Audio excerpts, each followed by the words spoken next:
तो चलिए आज हम स्टार्ट कर रहे हैं पी ब्लॉक ग्रुप 14। अगर आपने अभी तक ग्रुप 13 का वीडियो नहीं देखा है तो इस वीडियो के डिस्क्रिप्शन में मैं ग्रुप 13 का वीडियो का लिंक लगा दूंगा, वहां से आप देख सकते हो। ठीक है, तो चलो स्टार्ट करते हैं ग्रुप 14 आज। तो सबसे पहले हम इंट्रोडक्शन की बात कर लेते हैं। तो इंट्रोडक्शन में हम देखते हैं कि ग्रुप 14 में कौन कौन से मेंबर्स होते हैं, कौन कौन से एलिमेंट होते हैं। तो कार्बन, सिलिकॉन, जर्मेनियम, टिन और लेड। अब देखो, इसको याद करने का सबसे बढ़िया तरीका क्या मैंने निकाला था कि का सी गए शंकर पार्वती, यानी काशी गए शंकर पार्वती। अब देखो, कार्बन, सिलिकॉन, जर्मेनियम, टिन और लेड। अगर आपके पास कोई आपका आपका खुद का निमोनिक है तो आप वो यूज कर सकते हो, लेकिन अभी के लिए कार्बन, सिलिकॉन, जर्मेनियम, टिन और लेड याद करने के लिए आप यूज कर सकते हो काशी गए शंकर पार्वती। ठीक है, नेक्स्ट अब हम बात करते हैं कार्बन के बारे में। तो कार्बन जो है वो 17th most abundant element in the earth crust है, यानी कि ये सबसे ज्यादा मिलने वाले एलिमेंट्स में 17वें स्थान पर पाया जाता है। पहले, दूसरे और तीसरे स्थान पर ज्यादा मायने रखते हैं कौन कौन पाया जाता है। तो पहले स्थान पर पाया जाता है तुम्हारा ऑक्सीजन, सेकंड स्थान पर पाया जाता है सिलिकॉन और थर्ड पर पाया जाता है एल्यूमिनियम। अगर आपको याद हो तो ये वाला डिटेल मैंने आपको ग्रुप 13 में भी बताया था। ठीक है, ग्रुप 13 मैंने आपको बताया था कि ऑक्सीजन सबसे ज्यादा पाया जाता है, सिलिकॉन सेकंड नंबर पे और एल्यूमिनियम थर्ड नंबर पे। ये तो एलिमेंट्स की लिस्ट हो गई, बट अगर सिर्फ और सिर्फ मेटल्स की लिस्ट निकाली जाए तो उसमें एल्यूमिनियम सबसे फर्स्ट मोस्ट अबंडेंट एलिमेंट के लिस्ट में सबसे ऊपर आता है। Most abundant metals, sorry, most abundant metals की लिस्ट में एल्यूमिनियम सबसे ऊपर आता है। ठीक है, अब देखो, कार्बन तो तुम्हारा 17 हो गया। ठीक है, अब तुम्हें पूरे 16 याद करने की कोई जरूरत नहीं है, जस्ट ये याद करो कि कार्बन 17 था। वैसे भी ये भी याद करने की जरूरत नहीं, ये भी नहीं पूछता है, बट स्टिल एनसीईआरटी में था तो मैंने लिख दिया। अच्छा, कार्बन के जो नेचुरली मिलने वाले, यानी नेचर में मिलने वाले कितने आइसोटोप्स होते हैं।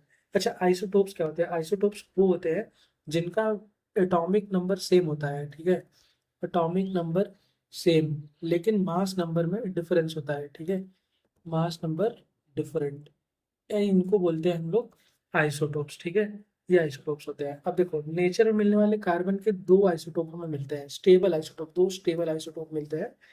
वो होते हैं कार्बन 12 और कार्बन 13। ठीक है, बट नेचर में सिर्फ दो ही आइसोटोप नहीं मिलते हैं, दो तो स्टेबल मिलते हैं, बट एक और मिलता है, एक और आइसोटोप मिलता है, वो होता है कार्बन 14। कार्बन 14 भी प्रेजेंट होता है, ये रेडियो एक्टिव होता है, इसलिए स्टेबल नहीं होता है। देखो, जो भी चीज़ रेडियो एक्टिव होती है ना, वो स्टेबल नहीं होती, वो हमेशा टूटती रहती है, बनती रहती है, टूटती रहती है, बनती रहती है। ठीक है, तो टूटती बनती रहती है, इसलिए ये रेडियो एक्टिव है। अब उसके बाद देखो, इसका हाफ लाइफ जो है वो 5770, यानी 5770 ईयर्स होता है। ये याद करने की जरूरत नहीं है, क्योंकि ये भी बस डेटा है, ये पूछेगा नहीं कभी।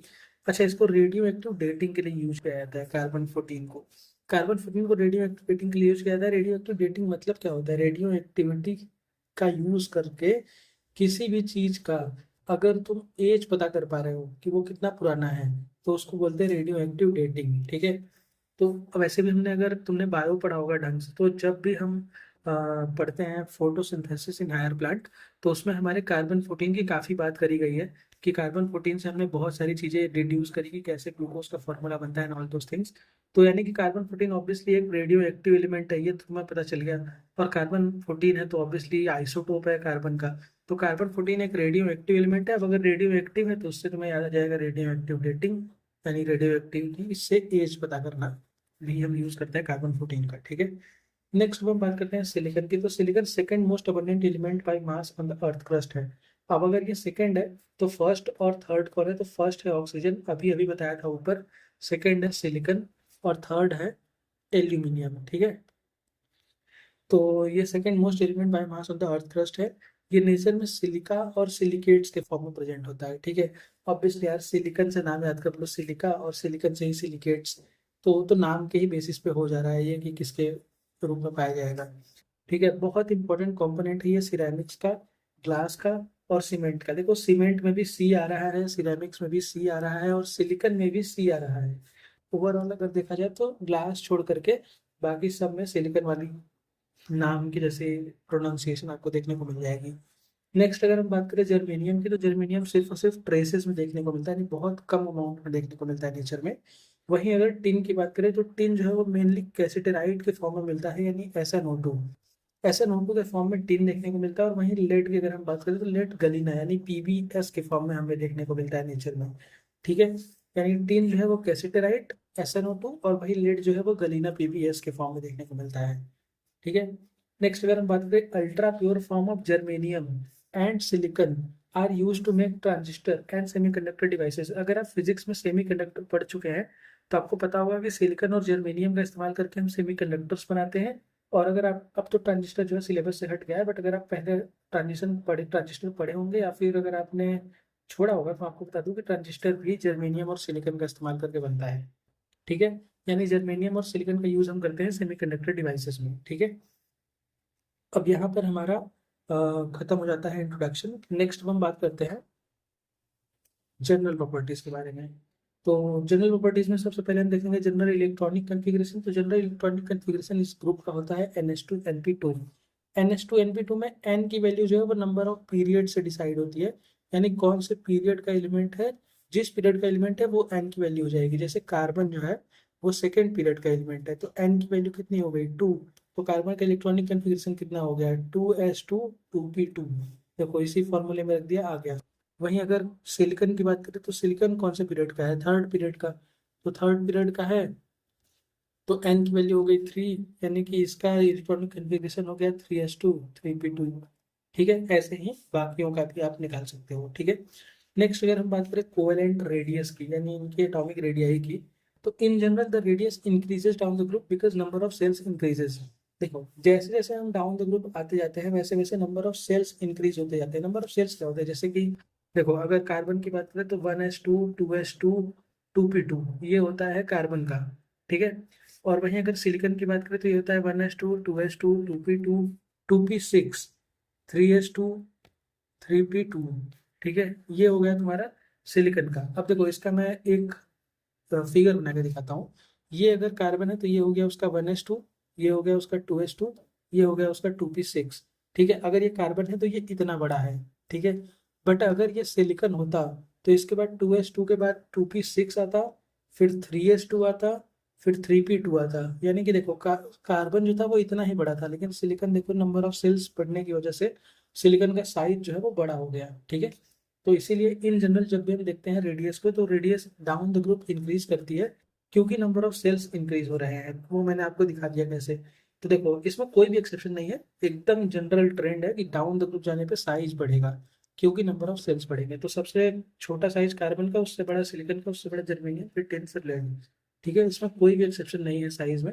वहीं अगर ग्रुप 13 के साइज की बात करें तो ग्रुप 13 के साइज में क्या था कि बोरॉन का सबसे कम था, फिर गैलियम का था, फिर एल्यूमिनियम का था, फिर इंडियम का था, फिर थैलियम का था। देखो यहाँ पर तुम्हें एक्सेप्शन देखने को मिली थी, और इस एक्सेप्शन का वजह क्या था। इस एक्सेप्शन का वजह था कि डी इलेक्ट्रॉन्स की पुअर शील्डिंग देखने को मिल रही थी। अगर ये बात नहीं समझ में आ रही है तो ग्रुप 13 वाला वीडियो अगर आप देखेंगे तो वहां पर मैंने इस बात को बहुत ही अच्छी तरह से एक्सप्लेन किया हुआ है कि डी इलेक्ट्रॉन की पुअर शील्डिंग क्या होती है। खैर वैसे अगर यहाँ पर भी नहीं समझ में आ रहा तो अभी ग्रुप 14 में ही आगे एक जगह पे आपको ये वाला एक्सप्लेनेशन दोबारा देखने को मिलेगा। ठीक है, नेक्स्ट हम बात करते हैं आयनाइजेशन इंथैल्पी के बारे में। तो आयनाइजेशन इंथैल्पी क्या होता है, सबसे पहले तो ये पता करते हैं। आयनाइजेशन इंथैल्पी वो होता है कि जब भी हम किसी भी एलिमेंट के आउटर मोस्ट इलेक्ट्रॉनिक सेल से एक इलेक्ट्रॉन निकालने के लिए जितनी एनर्जी देते हैं उसे आयनाइजेशन एंथैल्पी बोलते हैं। ठीक है, अच्छा इसको एनर्जी देनी क्यों पड़ेगी, क्योंकि ये न्यूक्लियस से बाउंडेड होता है इलेक्ट्रॉन। ये बाउंडेशन तोड़ने के लिए तुम्हें उतनी एनर्जी एक्स्ट्रा देनी पड़ेगी, तब जा करके ये इलेक्ट्रॉन फ्री होगा। और जब ये इलेक्ट्रॉन फ्री होगा तब जा करके आप उसको, उसके लिए जितनी आपको एनर्जी देनी पड़ी इलेक्ट्रॉन को फ्री करने के लिए, उसको आप आयनाइजेशन एंथैल्पी बोलोगे। ठीक है, तो इन जनरल क्या होता है, ionisation enthalpy decreases down the group due to increase in size. अब देखो जैसे जैसे साइज बढ़ता जाएगा वैसे वैसे न्यूक्लियस का अट्रैक्शन इस इलेक्ट्रॉन के ऊपर कम होता जाएगा। ऑब्वियसली साइज बढ़ेगा तो इलेक्ट्रॉन ज़्यादा दूर रहेगा, ज़्यादा दूर रहेगा तो इसका अट्रैक्शन कम रहेगा, अट्रैक्शन कम रहेगा तो इसको निकालने के लिए एनर्जी कम देना पड़ेगा। तो जैसे जैसे साइज बढ़ेगा वैसे वैसे आयनाइजेशन एंथैल्पी घटेगा, यानी एनर्जी कम देनी पड़ेगी। अब देखो इसका एक्सेप्शन भी है। वैसे तो नॉर्मल ऑर्डर इस हिसाब से क्या होना चाहिए था कि कार्बन का सबसे ज़्यादा, फिर सिलिकॉन का, फिर जर्मेनियम का, फिर टिन का, और फिर लेड का। बट अब देखो इसका जो ट्रेंड है कुछ ऐसा देखने को मिल रहा है कि कार्बन का सही है, सिलिकॉन का सही है, जर्मेनियम का सही है, लेकिन यहाँ पर टिन और लेड में हल्का सा डिफरेंस देखने को मिल रहा है। टिन और लेड में क्या है, चेंज है यहाँ पर। एसएन का ज़्यादा है, ज़्यादा होना चाहिए था पीबी से, लेकिन एसएन का कम है पीबी से। अब ऐसा क्यों होता है तो वो पहले देख लेते हैं। एक्सेप्शन जो है, लेड का आयनाइजेशन एनर्जी टिन से ज़्यादा होता है। क्यों ज़्यादा होता है? क्योंकि poor shielding of tin due to same size of d and f electron, d and f block, d and f subshell. ठीक है, अब देखो इसका सबसे अच्छा रीजन अगर तुम्हें देना है, मतलब एकदम नीट वाला रीजन देना है, तो उसके लिए आप बोल सकते हो लेंथ एंड हाइट कॉन्ट्रैक्शन की वजह से इनमें आयनाइजेशन एंथैल्पी में डिफरेंस आ जाता है। अच्छा, अब ये इतने बड़े बड़े टर्म्स में जो बोल रहा हूँ कि poor shielding, length and height contraction, poor shielding effect of tin, ये सब क्या होता है इसको समझने की कोशिश करते हैं। ठीक है, देखो सबसे पहले तो लेंथ एंड हाइट कॉन्ट्रैक्शन समझने के लिए तुम्हें शील्डिंग इफेक्ट समझना पड़ेगा। तो शील्डिंग इफेक्ट क्या होता है कि जैसे मान लो ये एक्स मान लो कोई एलिमेंट है, तो इसके जो चारों तरफ जो सेल्स बने हुए हैं, इन सेल्स में क्या होता है, इलेक्ट्रॉन घूम रहे होते हैं। ठीक है, बहुत सारे इलेक्ट्रॉन होंगे इसमें।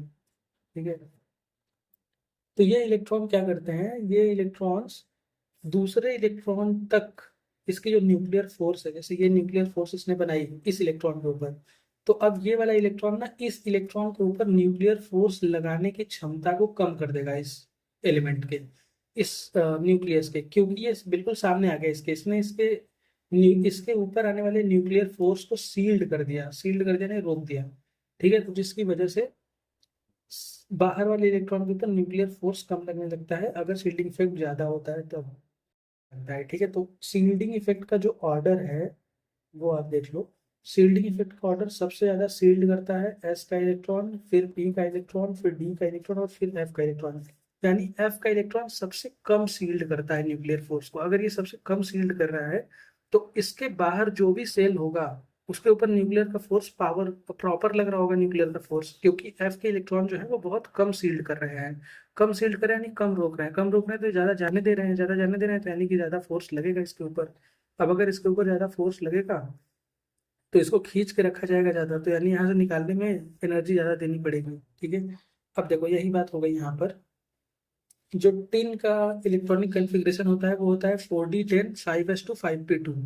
ठीक है, और वहीं अगर आप लेड की बात करो तो 4f14 5d10 6s2 और 6p2 होता है। ठीक है, अब देखो 4d10, देखो सबसे पहले तो सील्डिंग इफेक्ट की ऑर्डर देख लो, S P D F। F का सील्डिंग सबसे कम यानी कि इस आउटर मोस्ट सेल के ऊपर फोर्स बहुत ज्यादा, अगर फोर्स बहुत ज्यादा तो इसको निकालने के लिए एनर्जी तुम्हें बहुत ज्यादा देना पड़ेगा ताकि ये फोर्स ओवरकम कर पाओ तुम। ठीक है, अब देखो जितने ज्यादा एफ में इलेक्ट्रॉन होंगे उतनी कम सील्डिंग होगी, यानी न्यूक्लियस के ऊपर उतना ज्यादा फोर्स लगेगा और उतना ज्यादा मेहनत करना पड़ेगा उस इलेक्ट्रॉन को निकालने के लिए। और यहाँ पर देखो डी में 10 इलेक्ट्रॉन है, डी की भी देखो सील्डिंग पुअर ही है, डी की भी सेम ही कॉन्सेप्ट लगेगा जो एफ में लग रहा था। तो देखो डी की सील्डिंग पुअर है, तो डी में 10 इलेक्ट्रॉन यानी इसकी भी सील्डिंग लगभग लगभग पुअर होगी। लेकिन अब इसमें देखो एफ में 14 इलेक्ट्रॉन और डी में 10 इलेक्ट्रॉन, यानी कि इसकी सील्डिंग तो इससे भी ज्यादा पुअर हुई ना, 3 से ज्यादा पुअर लेड की तुम्हारी हो गई सील्डिंग इफेक्ट।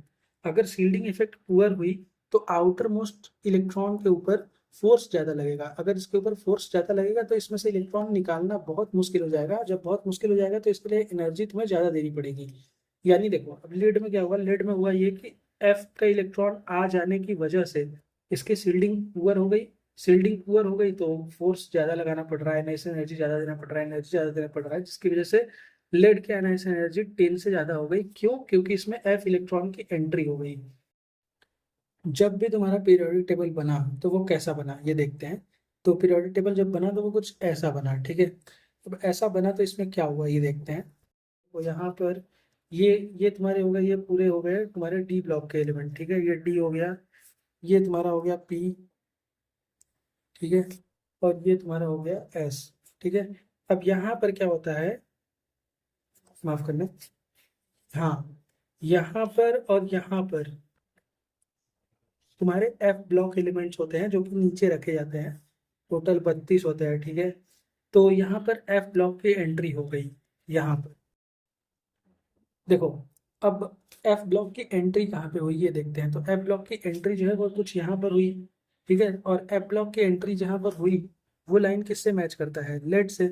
देखो यानी कि लेड के आने से पहले एफ में इलेक्ट्रॉन आ गए, लेकिन 3 से पहले एफ में इलेक्ट्रॉन नहीं आए थे। अच्छा, इस वाले को लैंथेनॉइड बोलते हैं इस वाले को और इस वाले को एक्टेनॉइड सीरीज बोलते हैं। तो लैंथेनॉइड के बाद वाले एफ इलेक्ट्रॉन जितने भी आए, उनकी वजह से जो सील्डिंग लगा उसे बोलते हैं लैंथेनाइड कॉन्ट्रैक्शन। उनकी वजह से जो कॉन्ट्रैक्ट हो गया साइज में, जो साइज में कॉन्ट्रैक्शन देखने को मिला क्योंकि न्यूक्लियर पे ज़्यादा फोर्स लगने लगा, उसे लैंथेनाइड कॉन्ट्रैक्शन का नाम देते हैं। ठीक है, देखो ऐसा होता है कि जो भी एलिमेंट होते हैं ना, कुछ ऐसे अगर मान लो, ठीक है, तो मैं ये मानता हूँ कि अगर देखा जाए तो अगर मैं मान लूँ कि ये एफ ऑर्बिटल है, ठीक है, एफ ऑर्बिटल, और ये उसके बाहर कोई भी एक्स्ट्रा ऑर्बिटल है, कोई भी ऑर्बिटल है, मान लेते हैं डी हो या एस हो या पी हो, कुछ भी हो, उससे कोई फर्क नहीं पड़ता। ठीक है, डी हो एस हो पी हो कोई फर्क नहीं पड़ता। एफ ऑर्बिटल की जो सील्डिंग होती है ना, सील्डिंग यानी रोकने की कैपेसिटी, मान लो इसके एक इलेक्ट्रॉन यहाँ पर, एक यहाँ पर, एक यहाँ पर, एक यहाँ पर,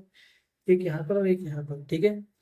और वहीं पर अगर इसमें बात करें तो एक मान लेते हैं इलेक्ट्रॉन कुछ ऐसे ऐसे है, ठीक है। तब होता क्या है कि जो ये न्यूक्लियर फोर्स है ये इस पे तो लगा ही, पर इनमें ना दूरी बहुत ज्यादा होती है इन इलेक्ट्रॉन्स में। ये जो येलो वाले इलेक्ट्रॉन्स है ना, इनमें बहुत दूरी दूरी, ये बहुत दूर दूर इलेक्ट्रॉन होता है, क्योंकि एफ का जो सबसेल है ना वो बहुत बड़ा होता है, बहुत बड़ा सबसेल होगा, और उसमें कम ही इलेक्ट्रॉन भरने हैं, तो ऑब्वियसली हमें दूर दूर इलेक्ट्रॉन रखने पड़ेंगे। जब दूर दूर है तो इनके बीच में गैप ज्यादा है, गैप ज्यादा है तो यानी कि इनमें से न्यूक्लियर फोर्स पास कर सकता है। अगर इनमें से न्यूक्लियर फोर्स पास कर सकता है तो यानी कि न्यूक्लियर फोर्स आगे वाले सेल पे ज्यादा लगेगा, लगेगा ना ऑब्वियसली, क्योंकि ये लोग रोक नहीं पा रहे हैं। अब देखो होता क्या है, जैसे मान लेते हैं कि ये जो है इसने लगाया, न्यूक्लियर ने, न्यूक्लियस ने इसके ऊपर फोर्स लगाया।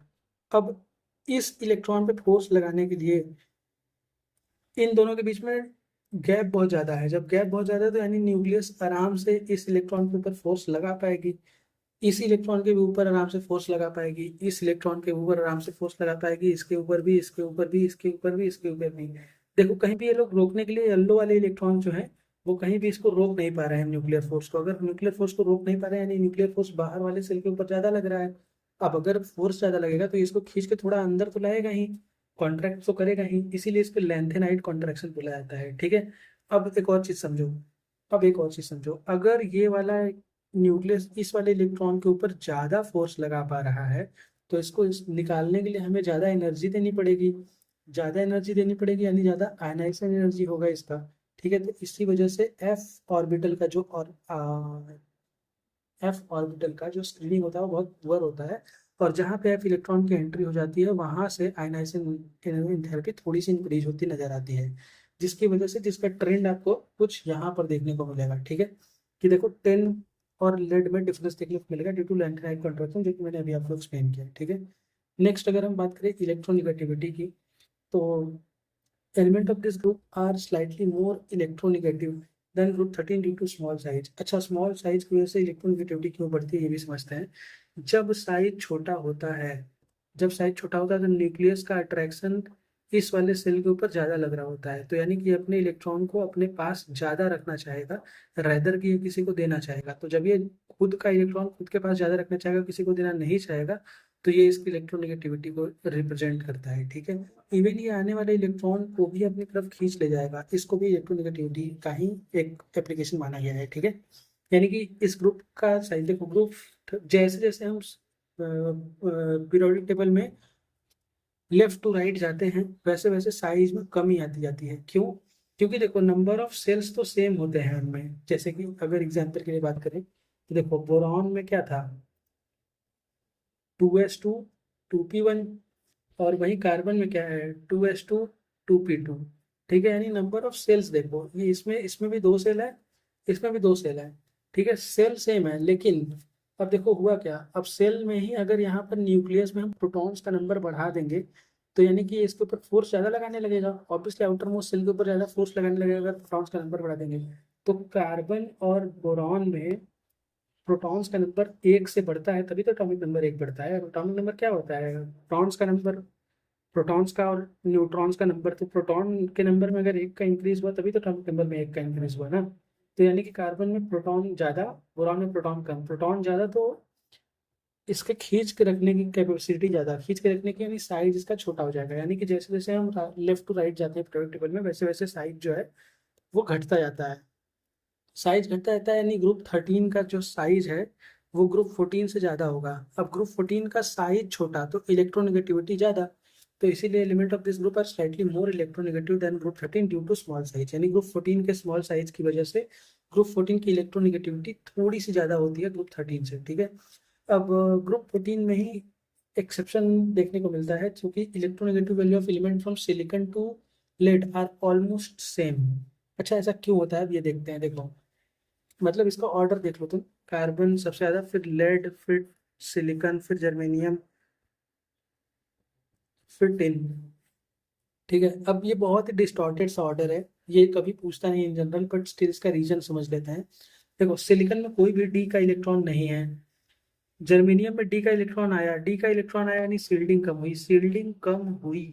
अगर सील्डिंग कम हुई तो यानी कि इसकी जो सील्डिंग कम होने की वजह से, देखो सील्डिंग जब कम हो जाता है ना, तो बाहर वाले जो न्यूक्लियस है उसके इलेक्ट्रॉन के ऊपर फोर्स ज्यादा लगने लगता है, फोर्स ज्यादा लगेगा तो यानी इलेक्ट्रोनेगेटिविटी बढ़ गई। यही तो भी बताया इलेक्ट्रोनेगेटिविटी के बारे में। तो D10 आ गया तो यानी इसकी सील्डिंग कम हो गई, यानी कि इसमें आउटर मोस्ट इलेक्ट्रॉन के ऊपर ज्यादा फोर्स लग रहा है, जिससे इसकी इलेक्ट्रोनेगेटिविटी बढ़ गई।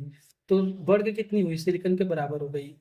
फिर उसके बाद लेड की अगर बात करें तो उसमें 4D10 आ गया, 4D तो और बड़ा हो गया, इसकी सील्डिंग और पुअर हो गई, और पुअर हो गई, तो यानी कि इसका भी बढ़ के किसके बराबर आ गया, सिलिकॉन और जर्मेनियम के। बट अब यहाँ पर देखो, 4F14 और 5D10, 4F14 का सबसे पुअर सील्डिंग है।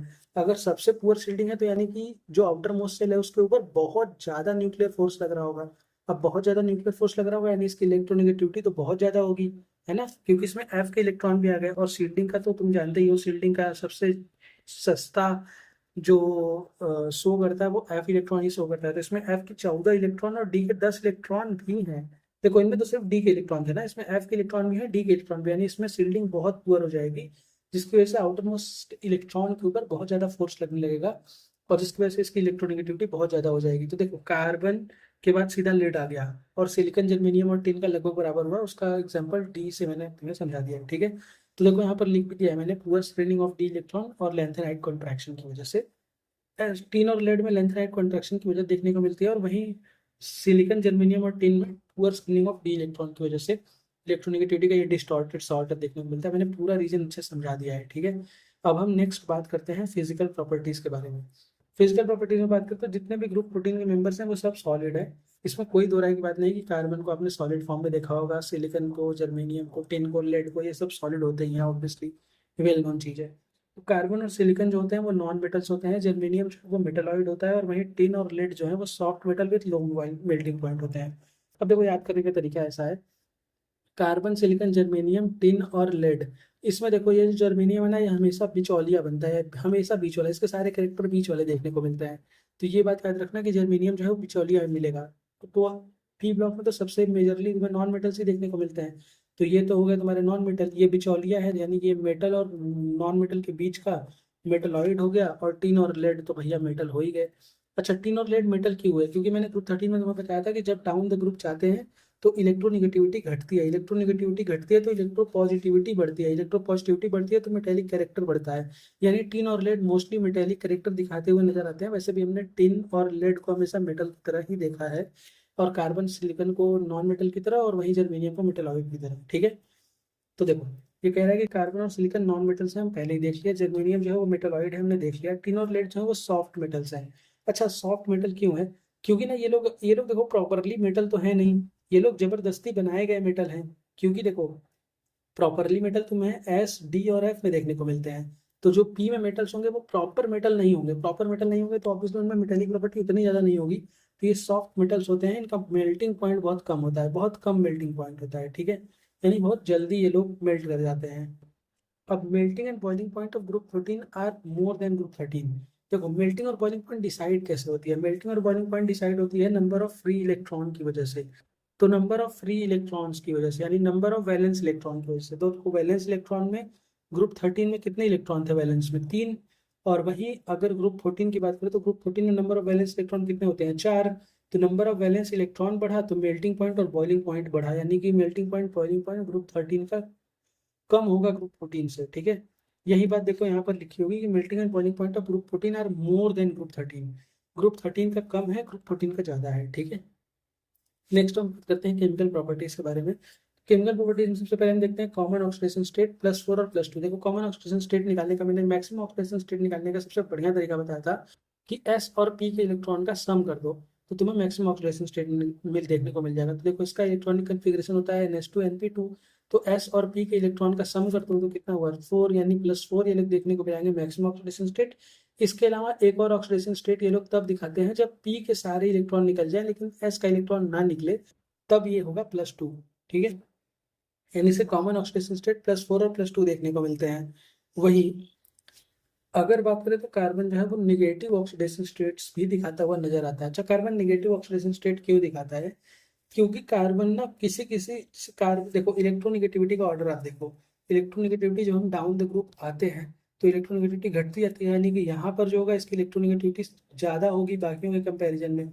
अच्छा, इसकी इलेक्ट्रोनिगेटिविटी ज़्यादा होती है तो इसकी इलेक्ट्रोनिगेटिविटी ना हाइड्रोजन से ज़्यादा होती है। ठीक है, अरे सॉरी, हाइड्रोजन से नहीं, मतलब इसकी इलेक्ट्रोनिगेटिविटी जो है वो काफ़ी सारे एलिमेंट से थोड़ी ज़्यादा होती है। तो जब इलेक्ट्रोनिगेटिविटी ज़्यादा, यानी दूसरे के इलेक्ट्रॉन खींच के रखने की कैपेसिटी ज़्यादा, और अगर आप इलेक्ट्रॉन अपने सिर पे रखोगे तो आपके ऊपर क्या आएगा, निगेटिव चार्ज ही आएगा ना। इसीलिए कार्बन जो है वो निगेटिव ऑक्सीडेशन स्टेट शो करता हुआ नजर आता है कहीं कहीं, मतलब नॉट मेनली तुम्हें पॉजिटिव ही देखने को मिलेगा, बट कहीं कहीं निगेटिव ऑक्सीडेशन स्टेट भी देखने को मिलता है। अब देखो कंपाउंड जो +4 ऑक्सीडेशन स्टेट में होते हैं वो जनरली कोवेलेंट कंपाउंड बनाते हैं। अच्छा, कोवेलेंट नेचर किसी चीज़ का कैसे होता है, जब आप केमिकल बॉन्डिंग पढ़ोगे तो वहां पर आपको एक पढ़ाया जाएगा फजान्स रूल। ठीक है, फजान्स रूल में क्या कहता है कि चार्ज बाई साइज का रेशियो जिसका ज़्यादा, उसकी कोवेलेंट कंपाउंड बनाने की टेंडेंसी ज़्यादा।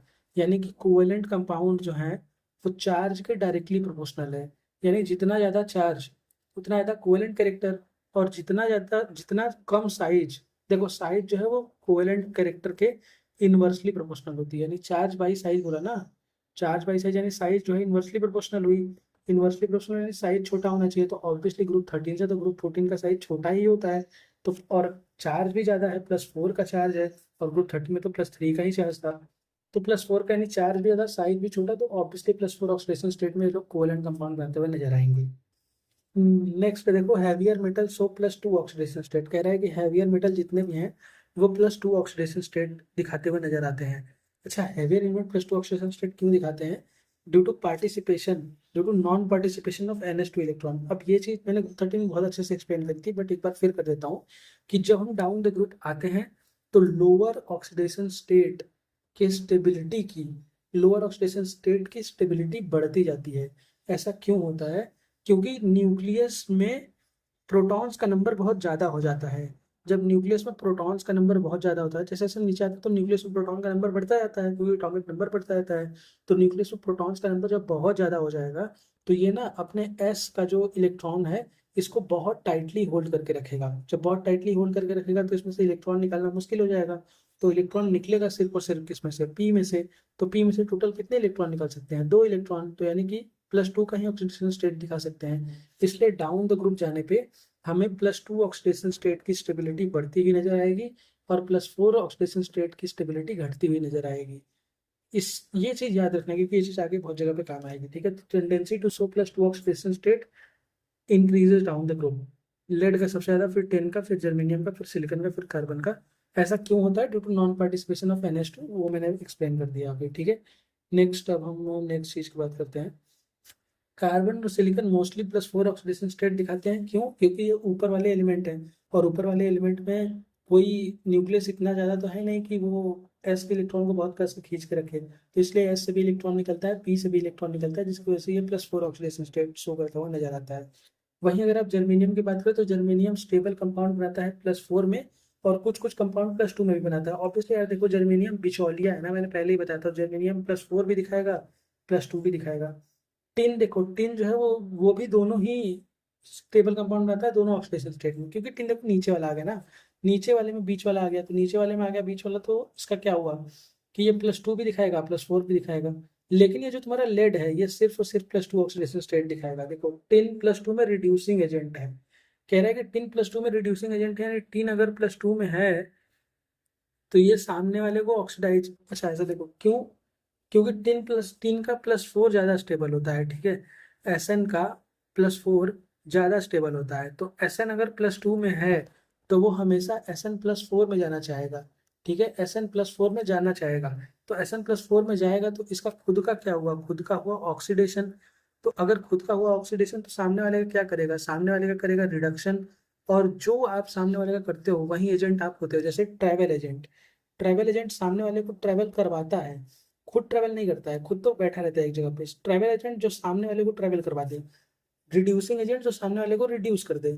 ठीक है, तो Sn+2 एक बहुत अच्छा रिड्यूसिंग एजेंट है क्योंकि Sn+4 में ज़्यादा स्टेबल होता है। तो देखो यही लिखा हुआ है कि टिन जो है वो +2 में बहुत अच्छा रिड्यूसिंग एजेंट है क्योंकि टिन+4 में ज़्यादा स्टेबल है। ठीक है, और लेड का +2 कंपाउंड मोर स्टेबल देन +4, इसलिए लेड +4 में ऑक्सीडाइजिंग एजेंट होता है क्योंकि ये +2 में ज़्यादा स्टेबल होता है। ठीक है, अब देखो लेड के लिए क्या करते हैं, पीबी का जो +4 है वो हमेशा पीबी के +2 में जाना चाहेगा क्योंकि पीबी का +2 ज़्यादा स्टेबल है। अब देखो इसका हुआ क्या है, रिडक्शन। ठीक है, इसका हुआ है रिडक्शन, तो ये सामने वाले का क्या करेगा, सामने वाले का करेगा ऑक्सीडेशन। सामने वाले का करेगा ऑक्सीडेशन, तो ये कौन सा एजेंट हुआ, ऑक्सीडाइजिंग एजेंट हुआ। यानी कि Pb+4 एक ऑक्सीडाइजिंग एजेंट है, Sn+2 एक रिड्यूसिंग एजेंट है। ठीक है, तो वो मैंने बहुत अच्छे से समझा दिया कौन किस में ज़्यादा स्टेबल होता है, जिसकी वजह से ये देखने को मिलता है। तो लेड +4 में ऑक्सीडाइजिंग एजेंट है क्योंकि +2 में ज़्यादा स्टेबल है। ठीक है, they are electron precise so do not accept electron, so do not act as electron donator or acceptor। अगर वहीं पर बात करें ग्रुप 13 की तो वो इलेक्ट्रॉन एक्सेप्टर थे, और इलेक्ट्रॉन एक्सेप्टर थे यानी कि ग्रुप 13 के जो एलिमेंट थे वो इलेक्ट्रॉन प्रिसाइज भी नहीं थे, इलेक्ट्रॉन डेफिशिएंट थे और इलेक्ट्रॉन एक्सेप्टर भी थे। लेकिन ये लोग इलेक्ट्रॉन प्रिसाइज होते हैं, ना ही डोनेटर होते हैं ना ही एक्सेप्टर होते हैं। जैसे कि CH4 देखो, CH, H और H। ठीक है, तो देखो कार्बन के पास कितने लड्डू, 1 लड्डू, 2 लड्डू, 3 लड्डू, 4 लड्डू, 5 लड्डू, 6 लड्डू, 7 लड्डू, 8 लड्डू। ओवरऑल कार्बन के पास 8 लड्डू पहले से ही है। कार्बन का ऑक्टेट ऑलरेडी पूरा है, कार्बन को कोई भी इलेक्ट्रॉन की जरूरत नहीं है, ना ही कार्बन को अपना लड्डू किसी को देने की जरूरत है। तो ओवरऑल ये बहुत ही इलेक्ट्रॉन प्रिसाइज है, और ना ही ये डोनेटर की तरह और ना ही एक्सेप्टर की तरह काम करता है। ठीक है, carbon being second period element do not show covalency more than +4। अच्छा, ऐसा क्यों होता है, क्योंकि सेकंड पीरियड में ना डी का ऑर्बिटल नहीं आता है, और जब डी का ऑर्बिटल नहीं आता है तो होता ऐसा है कि इसके पास डी का ऑर्बिटल नहीं होता है, जिसकी वजह से ये अपना कोवेलेंसी एक्सीड नहीं कर सकता है। जिनमें जिनमें डी का ऑर्बिटल आएगा, डी ऑर्बिटल जिनमें आना स्टार्ट होगा वो लोग अपना मैक्सिमम कोवेलेंसी एक्सटेंड करके 6 तक लेके जा सकते हैं। लेकिन जिनमें डी ऑर्बिटल नहीं है वो अपना कोवेलेंसी एक्सटेंड नहीं कर सकते हैं, जिसकी वजह से क्या होता है कि जो ग्रुप 3 के जो थर्ड पीरियड के बाद, थर्ड पीरियड और उसके बाद वाले जितने भी एलिमेंट होते हैं वो सब अपना कोवेलेंसी +6 तक लेके जा सकते हैं। लेकिन कार्बन सेकेंड पीरियड का एलिमेंट है, थर्ड पीरियड का तो है नहीं, इसलिए अपना कोवेलेंसी +4 से ज़्यादा नहीं दिखा सकता है। जबकि other element of the same group दिखाते हैं कोवेलेंसी +4 से ज़्यादा। ऐसा क्यों होता है, due to presence of the d orbital. ठीक है, halides of group 14 accept carbon undergo hydrolysis and have tendency to form complex by accepting electron by donor species. देखो अब ग्रुप 14 के जो हेलाइड्स होते हैं, हेलाइड्स क्या होते हैं, यानी कि CCl4 मान लेते हैं, हेलाइड्स हो गए ना, ये हेलोजन और ये ग्रुप 14, तो ग्रुप 14 का हेलाइड हो गया ये। अब देखो CCl4 ऑलरेडी अपने आप में सेटिस्फाइड है, इसको कोई भी जरूरत नहीं है एक्स्ट्रा इलेक्ट्रॉन की, तो ये कभी भी रिएक्ट जल्दी करेगा नहीं। ठीक है, तो इसीलिए हैलाइड्स ऑफ एक्सेप्ट कार्बन कह रहा है कि सारे और हाइड्रोलिसिस दिखाते हैं लेकिन कार्बन नहीं दिखाता। तो कार्बन देखो नहीं दिखा रहा है ऑब्वियसली क्योंकि इसका जो है सिस्टम ऑलरेडी पूरा है सब कुछ। ठीक है, वहीं अगर सिलिकन की बात करें तो सिलिकन भी 4 बॉन्ड बनाया क्लोरीन से। अब तुम कहोगे कि इसका भी तो यार पेट भरा हुआ है। हाँ, इसका पेट इन जनरल तो भरा हुआ है, लेकिन इसके पास जो डी ऑर्बिटल खाली पड़ा हुआ है, 3d0 खाली पड़ा हुआ है, उसका क्या भाई, उसमें तो इसको इलेक्ट्रॉन चाहिए होगा ना। इसका पेट तो खाली है ना, तो इसका पेट खाली देख के वाटर लड्डू इसके पेट में डाल देता है, और इसके पेट में अगर लड्डू डाल दिया तो यानी कि इसकी हाइड्रोलिसिस हो गई। अब देखो हेलाइड्स जो है वो हाइड्रोलिसिस करते हैं और फॉर्म करते हैं complex by electron donor species से एक्सेप्ट करते हैं इलेक्ट्रॉन को, तो जिससे SiF6 बन जाता है, GCl6 बन जाता है, SnOH6 बन जाता है। ठीक है, ये सब कॉम्प्लेक्स कंपाउंड है, कोऑर्डिनेशन कंपाउंड है, ये सब आपको देखने को मिलेगा कोऑर्डिनेशन कंपाउंड्स में मोस्टली। ठीक है, अब हम बात करते हैं रिएक्टिविटी टुवर्ड्स ऑक्सीजन के बारे में। All members when heated in oxygen forms oxide. जब जब इनको ऑक्सीजन में हीट किया जाए तब ये ऑक्साइड का फॉर्मेशन करते हैं। टोटल 2 तरह के ऑक्साइड्स बनाते हैं, MO और MO2। अच्छा, MO और MO2 क्यों बनाते हैं, जब ये +2 ऑक्सीडेशन स्टेट शो करते हैं तो देखो क्या होता है, M के ऊपर आया 2, ऑक्सीजन के ऊपर आया 2, तो ये कट गया तो ये MO बन गया। ठीक है, और वहीं अगर ये +4 ऑक्सीडेशन स्टेट में है तब अगर इनका क्रॉस मल्टीप्लीकेशन होगा तो देखो ऑक्सीजन के ऊपर आया 2 इनके ऊपर आया 4, इसको काट दो तो ये हो गया, सॉरी ऑक्सीजन के ऊपर आया 4, इनके ऊपर आया 2, तो ये क्या हो गया MO2, ठीक है, MO2 बन गया। तो देखो ये MO तरह का डाइऑक्साइड बन गया, ठीक है।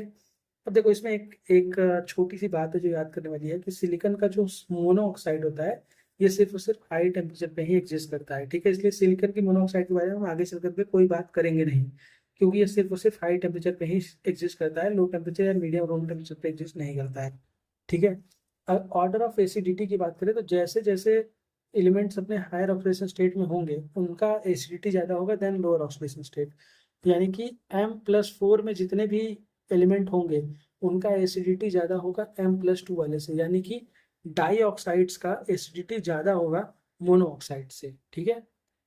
अब देखते हैं नेचर ऑफ डाइऑक्साइड। अभी तो हमने एसिडिटी की बात करी।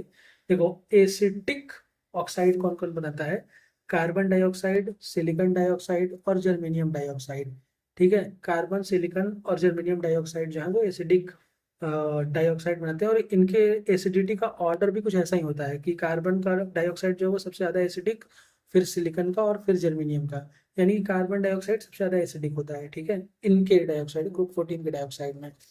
वहीं वहीं अगर एम्फोटरिक की बात करें तो SnO2 और PbO2 ये एम्फोटरिक डाइऑक्साइड बनाते हुए नजर आते हैं। वहीं अगर मोनोऑक्साइड की बात करें तो neutral monoxide, carbon monoxide, acidic oxide germanium oxide और एम्फोटरिक ऑक्साइड SnO और PbO। अब देखो ऐसे मैंने बता दिया, बट अब याद करना हुआ तो देखो कार्बन का जो डाई ऑक्साइड होता है यानी कार्बन+4 में ये बनाएगा एसिडिक ऑक्साइड, ठीक है। कार्बन+2 में देखो अब +2 में आया यानी कि इसकी ऑक्सीडेशन स्टेट में कमी आ गई, ऑक्सीडेशन स्टेट में कमी आई तो एसिडिक नेचर में कमी आएगी, तो इसलिए ये इसमें न्यूट्रल ऑक्साइड बनाता है, ठीक है। कार्बन के लिए ये बात हो गई। नेक्स्ट अब हम बात करते हैं सिलिकॉन के लिए।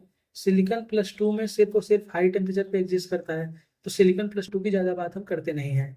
सिलिकॉन+4 की बात करें तो सिलिकॉन+4 में देखो ऑक्सीडेशन स्टेट +4 में है यानी कि एसिडिक बनाएगा, ठीक है। और वहीं अगर जर्मेनियम की बात करो तो जर्मेनियम+4 में एसिडिक, जर्मेनियम+2 में भी एसिडिक, ठीक है, यानी कि ये दोनों में ही एसिडिक फॉर्मेशन करता है, क्योंकि ये बीच वाला है ना, ऑब्वियसली इसके कैरेक्टर भी बीच वाले ही होंगे। देखो इसमें पहले वाले में क्या था, न्यूट्रल और एसिडिक, इसमें दोनों एसिडिक। अब इसके नीचे वाले में देखो दोनों एम्फोटर, ठीक है, यानी कि आप टिन और लेड की बात करें तो या तो ये +2 में रहे या ये +4 में रहे, या ये +2 में रहे या ये +4 में रहे, ये हमेशा एम्फोटेरिक ही ऑक्साइड बना हुआ नजर आएगा, ठीक है।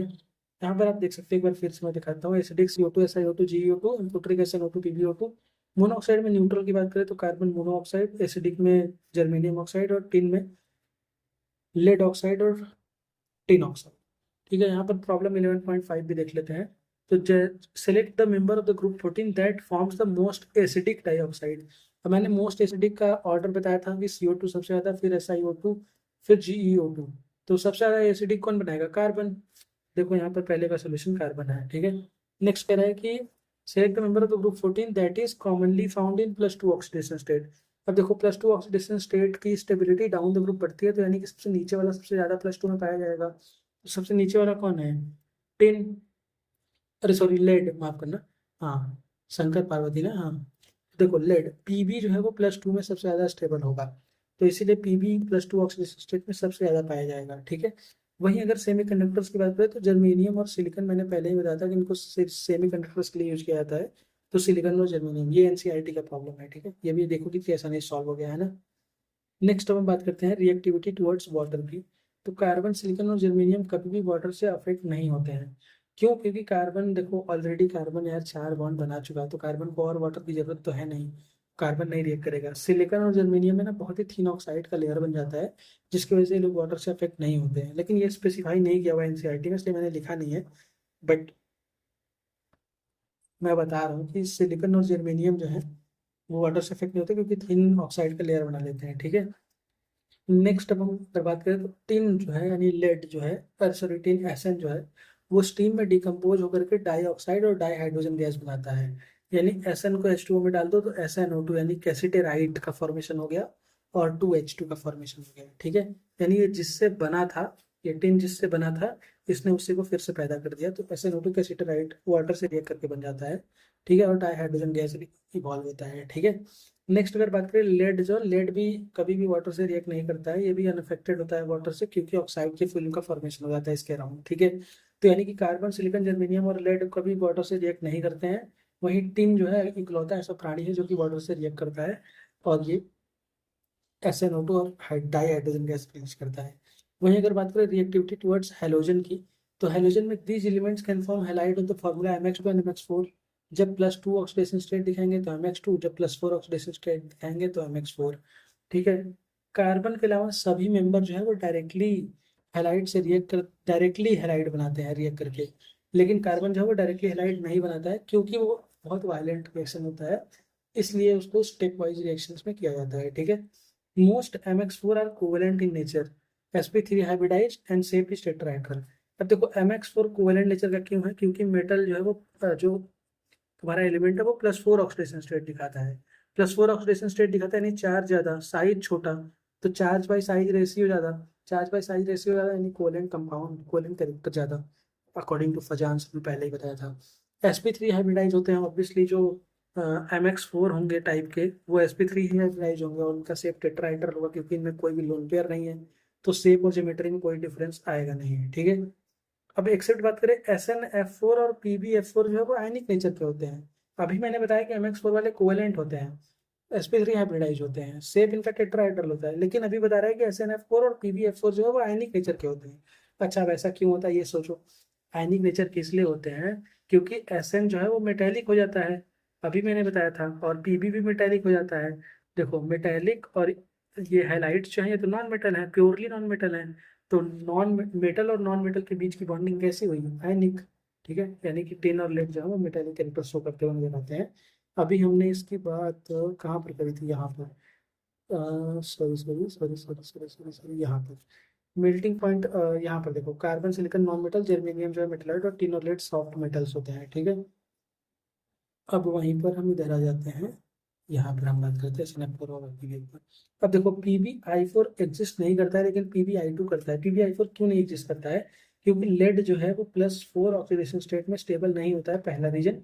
दूसरा, लेड ऑलरेडी बहुत बड़ा है, अब इसके सामने 4 अगर बड़े बड़े आयोडीन के मेंबर रख दो तो इनके बीच की बॉन्डिंग बहुत बड़ी हो जाएगी, और बॉन्ड बड़ा तो बॉन्ड वीक, वीक तो बॉन्ड स्ट्रेंथ कम, स्ट्रेंथ कम तो जल्दी टूट जाएगा, इसलिए PbI4 एग्जिस्ट नहीं करता है, PbI2 एग्जिस्ट करता है। मेन रीजन इसका ये है कि Pb+4 में एग्जिस्ट नहीं करता है, Pb+2 में एग्जिस्ट करता है, ठीक है। अब कह रहा है कि हैवियर मेंबर जो होते हैं जर्मेनियम से लेड तक, वो able to make the halide the formula MX2, क्यों, क्योंकि डाउन द ग्रुप जाने पे हमारा +2 का स्टेबिलिटी बढ़ता है, +2 का स्टेबिलिटी बढ़ता है, जिसकी वजह से जर्मेनियम से लेकर के लेड तक MX2 टाइप के हैलाइड्स भी बनाते हुए नजर आते हैं। स्टेबिलिटी ऑफ डाई हैलाइड की बात करें तो PbX2 सबसे ज्यादा स्टेबल, फिर SnF2, फिर GeX2, SiX2, CX2। ऐसा क्यों होता है, क्योंकि ये +2 का जो ऑर्डर है ना, +2 के स्टेबिलिटी का, कहीं ना कहीं देखो वही ऑर्डर यहाँ पर भी देखने को मिल रहा है, इंक्रीज करा डाउन द ग्रुप, क्योंकि +2 की stability down the group increase करती है, ठीक है। अब देखो कुछ स्पेसिफिक कंपाउंड्स के मॉडल ऑफ स्टेबिलिटी की बात करते हैं, जो कि एनसीईआरटी में लिखा हुआ है। तो देखो जर्मेनियम X4 ज्यादा स्टेबल है जर्मेनियम X2 से, क्यों, क्योंकि जर्मेनियम +4 में ज्यादा स्टेबल है +2 से, ठीक है, क्योंकि +4 ऑक्सीडेशन स्टेट ज्यादा स्टेबल है जर्मेनियम का। वही PbX2 जो है वो ज्यादा स्टेबल है PbX4 से, क्यों, क्योंकि Pb का +4 जो है वो कम स्टेबल है देन +2, तो यानी कि ये कह रहा है कि +2 ज्यादा स्टेबल है, इसलिए PbX2 ज्यादा स्टेबल होता है PbX4 से। नेक्स्ट अगर हम बात करें तो प्रॉब्लम 11.6 देख लेते हैं। SiF6 को जाना जाता है, लेकिन SiCl6 नहीं जाना जाता है, क्यों, इसके पॉसिबल रीजंस दो। तो वो एनसीईआरटी बता रहा है कि इसके 2 रीजन है, कि 6 बड़े बड़े क्लोराइड आयन जो है वो कभी भी Si+4 के सामने एकोमोडेट नहीं हो पाएंगे, क्योंकि इसकी साइज लिमिटेड है, सिलिकॉन की साइज लिमिटेड है और क्लोरीन की साइज बहुत बड़ी है, तो 6 ठो रखना यार बहुत मुश्किल हो जाएगा सिलिकॉन के लिए। Secondly, interaction between lone pair of the chloride and सिलिकॉन+4 इज नॉट वेरी स्ट्रॉन्ग, क्यों, क्योंकि सिलिकॉन का ना इलेक्ट्रोनेगेटिविटी बहुत, मतलब इलेक्ट्रोनेगेटिविटी कम होता है, जिसकी वजह से वो क्लोराइड के इलेक्ट्रॉन को अपनी तरफ खींच के नहीं रख पाता है, इसलिए इनके लोन पेयर्स में इंटरेक्शन बहुत वीक होता है, ठीक है, बहुत ज़्यादा स्ट्रॉन्ग नहीं होता, जिसकी वजह से ये जल्दी टूट जाते हैं और नहीं एग्जिस्ट करते हैं, ठीक है। Except CCl4 other tetrahalides are easily hydrolysed by H2O। क्यों ऐसा होता है यार? क्योंकि CCl4 मैंने अभी बताया था आपको कि CCl4 ऑलरेडी यार वो खुद में खुश है, उसका पेट भरा हुआ है, उसको लड्डू मिल चुका है 8, तो वो क्यों किसी और का लड्डू खाना चाहेगा? तो इसीलिए CCl4 कभी भी रिएक्ट नहीं करता है वाटर से, बाकी और सारे हाइड्रोलाइज होते हैं वाटर से, क्योंकि सेंट्रल एटम में कोई लोन पेयर अकोमोडेशन नहीं हो सकता है डी ऑर्बिटल में CCl4 में, क्योंकि इसमें डी ऑर्बिटल ही नहीं है। अब डी ऑर्बिटल ही नहीं है तो इसके पास खाली जगह ही नहीं है लड्डू रखने का, तो ये रखेगा कहाँ? लेकिन बाकियों में तो डी ऑर्बिटल है, तो बाकियों में पेट खाली है तो वाटर अपना लड्डू उसमें डाल देगा, जिसकी वजह से उनमें सेंट्रल एटम जो है वो रख सकता है loan pair of electron and D orbital water का। ठीक है, अब डेमोन्स्ट्रेशन ऑफ हाइड्रोलिसिस की बात करते हैं कि हाइड्रोलिसिस कैसे होता है, इसकी बात करते हैं। तो हाइड्रोलिसिस ऐसे होता है कि देखो, ये सिलिकॉन है, इसने 4 बॉन्ड क्लोरीन से बनाए हुए हैं। ठीक है, ये सिलिकॉन है, इसने 4 बॉन्ड क्लोरीन से बनाए हुए हैं, लेकिन इसके पास डी का लड्डू, डी का जो पेट है इसका, वो अभी भी खाली है। तो ऑक्सीजन अपना लोन पेयर इस डी के ऑर्बिटल में डाल देता है। ठीक है, और जब ये डी के ऑर्बिटल में डालता है तो देखो होता क्या है, सिलिकॉन के ऊपर माइनस चार्ज आता है और ऑक्सीजन के ऊपर प्लस का चार्ज आता है। अब सिलिकॉन के ऊपर अगर माइनस का चार्ज आया तो यानी कि सिलिकॉन का जो इलेक्ट्रोनिगेटिविटी है वो बढ़ गया। अब सिलिकॉन का इलेक्ट्रोनिगेटिविटी बढ़ गया तो ये क्लोरीन के इलेक्ट्रॉन, सॉरी, देखो, तो ऐसा होता है कि सिलिकॉन के ऊपर निगेटिव चार्ज आया और ऑक्सीजन के ऊपर पॉजिटिव चार्ज आया। सिलिकॉन के ऊपर निगेटिव चार्ज आते हैं, इसकी इलेक्ट्रोनिगेटिविटी और कम हो गई, यानी जिसके ऊपर भी निगेटिव चार्ज आया उसकी इलेक्ट्रोनिगेटिविटी कम हो गई, और जिसके ऊपर पॉजिटिव चार्ज आया उसकी इलेक्ट्रोनिगेटिविटी बढ़ गई। ठीक है, अब देखो, सिलिकॉन की इलेक्ट्रोनिगेटिविटी कम होते ही इसका तुरंत फायदा उठाया क्लोरीन ने, और ये इसका भी लड्डू छीन के भाग गया। वहीं ऑक्सीजन की बात करें तो ऑक्सीजन के ऊपर पॉजिटिव चार्ज है, यानी ऑक्सीजन की इलेक्ट्रोनिगेटिविटी बढ़ गई। ऑक्सीजन की इलेक्ट्रोनिगेटिविटी बढ़ते ही इसने इस हाइड्रोजन को देखा, इसको लात मारा, इसका लड्डू चुराया और लड्डू चुरा करके सिलिकॉन के डिब्बे में डाल दिया। ठीक है, तो दोनों का चार्ज भी खत्म हो गया जो प्लस माइनस था, और यहाँ पर देखो OH बन गया, और ये जो हाइड्रोजन रिलीज हुआ और ये जो Cl रिलीज हुआ, ये दोनों मिलकर HCl बना लिए। ठीक है, अब ऐसा ही यही इवेंट, ये जो अभी इवेंट बताया, ये 4 बार और होगा, मतलब 3 बार और होगा, जब तक ये सारे क्लोरीन निकल के बाहर चले जाए। ठीक है, तो यही लिखा हुआ है, this reaction happen 3 more time until all the halides is released out and form SiOH4। ठीक है, समझ आ गया? ओके, नेक्स्ट अब हम बात करेंगे अनॉमलस बिहेवियर ऑफ कार्बन के बारे में। ठीक है, तो चलो नेक्स्ट हम बात करते हैं अनॉमलस बिहेवियर ऑफ कार्बन के बारे में। ठीक है, तो अनॉमलस बिहेवियर मतलब अपने ग्रुप के सभी मेंबर से अलग बिहेवियर दिखाता हुआ कार्बन, क्योंकि कार्बन अपने ग्रुप का सबसे छोटा मेंबर है, और जो सबसे छोटे बच्चे होते हैं वो तो हमेशा ही एक अलग ही तरह के नटखटी होते हैं, एक अलग ही परेशान करने वाले बच्चे होता है। तो कुछ वैसा ही कार्बन भी करता है, देखते हैं कार्बन क्या क्या करता है। तो पहले तो ये देखते हैं कि कार्बन अनॉमलस बिहेवियर दिखाता क्यों है। तो carbon so anomalous behaviour due to its small size, higher electronegativity, electronegativity ज़्यादा होती है, साइज छोटा होता है, आयनाइजेशन एनर्जी भी इसकी सबसे ज़्यादा होती है, और इसमें डी ऑर्बिटल नहीं होता है। मैं पहले ही बात कर चुका हूँ कि सेकंड पीरियड का एलिमेंट है, और सेकंड पीरियड में सिर्फ और सिर्फ एस और पी होता है, डी नहीं होता है।